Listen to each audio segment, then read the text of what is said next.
છેલ્લા 2 વર્ષથી 1 મહિનાથી હું વલસાડ શહેર પોલીસ ઇન્સ્પેક્ટર બજાવતો હતો અને આજે રોજ મારી બદલી વલસાડ શહેર પોલીસ ઇન્સ્પેક્ટર ખાતે થઈ છે।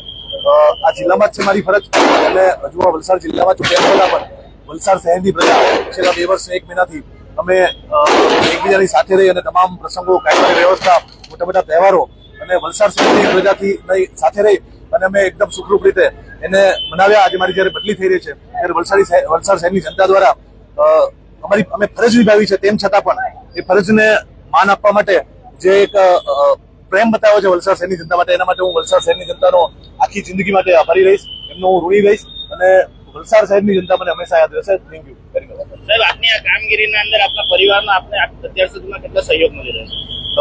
જ્યારથી પોલીસ વિભાગમાં ભરતી થયા ત્યારથી લઈને આજ દિવસ સુધી મારા પરિવારનો મને ખૂબ સહયોગ રહ્યો છે।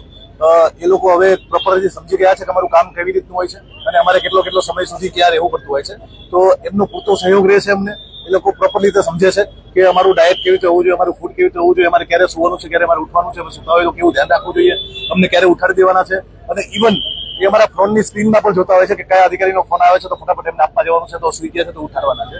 જ્યારે અમે આરામ કરતા હોઈએ છીએ તો એ સમયની અંદર અમારો આરામ પ્રોપર રીતે પૂરો થાય અને અમારું સ્વાસ્થ્ય સારું રહે અને અમે પ્રોપર રીતે સેવા કરી શકીએ, એના માટે હંમેશા મારો પરિવાર મારી સાથે રહ્યો છે અને હંમેશા રહેશે। મારા બાળકો, મારા મમ્મી પપ્પા અને મારી વાઈફનો એમાં ખૂબ સિંહ ફાળો છે।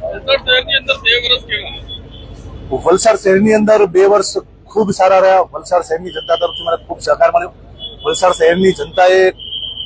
મને પ્રેમ આપ્યો। વલસાડ શહેરની જનતાને જે કે પણ અમે સમજ્યા કાયદાની મર્યાદામાં રહી અને એમણે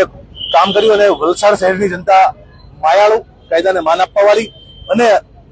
શાંતિથી જીવવા વાળી અને પોતાના જીવનને યોગ્ય રીતે જીવવા વાળી પ્રજા છે અને આ પ્રજાનો હું હંમેશા ઋણી રહીશ, હંમેશા આભારી રહીશ। સર, એક ખાસ મુદ્દો છે, દરેક જનતા અમે પેટ પર જઈ ત્યારે કહે છે કે બેન અમે સાહેબને જોયા છે ટીવી પર, એમને કોઈ પર મળવાનો મોકો બી મળ્યો છે, પણ સાહેબને ખાસ અભિનંદન વલસાડની જનતા વતી ઘણી માતાઓ પણ કે દીકરીના કંઈક પણ કેસ હોય ત્યારે તમે દીકરી મળે ને ત્યાં સુધી ઊંઘતા નથી, ત્યારે દીકરીઓની માતા અને યુથને શું સંદેશો આપશો સર?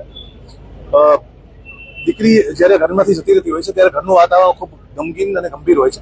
અને એવા સંજોગોમાં એમને ઘણા બધા અસમંજસતા હોય છે કે ભાઈ દીકરીનું અપહરણ થયું છે અથવા તો એને ફસલાવવામાં આવી છે અને એ ઘરનું વાતાવરણ ખૂબ અલગ હોય છે। તો આવા સંજોગોની અંદર પોલીસ અધિકારી તરીકે અમારો હંમેશા એ પ્રયત્ન રહે છે કે ભાઈ દીકરીને ક્યાંયથી પણ શોધી અને એકવાર કન્ફર્મ કરીએ કે ખરેખર એની સાથે શું થયું છે, એ પછી એની શું મરજી છે અને કેવી રીતે ગઈ છે એ પછીની વાત છે, પરંતુ પ્રાઇમરી એની સાથે કંઈ અજુગતું નથી થયું, એ ક્યાં છે એના મા બાપને એકવાર મળી અને એમને હયાધારણા થાય એવો પ્રયત્ન આપણે કર્યો છે અને આજના યુથને હું એવો સંદેશ આપવા માંગુ છું કે કેરિયર ફર્સ્ટ છે અને અમુક ઉંમર સુધી જો તમે કેરિયર બનાવી શકો છો, એકવાર તમારું કેરિયર બનાવો અને એ પછી તમે જે કે પણ કરવા ઈચ્છો છો એ કરો। અત્યારે ભારતની અંદર જે પોક્સો એક્ટ છે તો એની અવેરનેસ માટે અમે પણ ઘણા બધા પ્રયત્નો કરીએ છીએ, તો એનાથી એ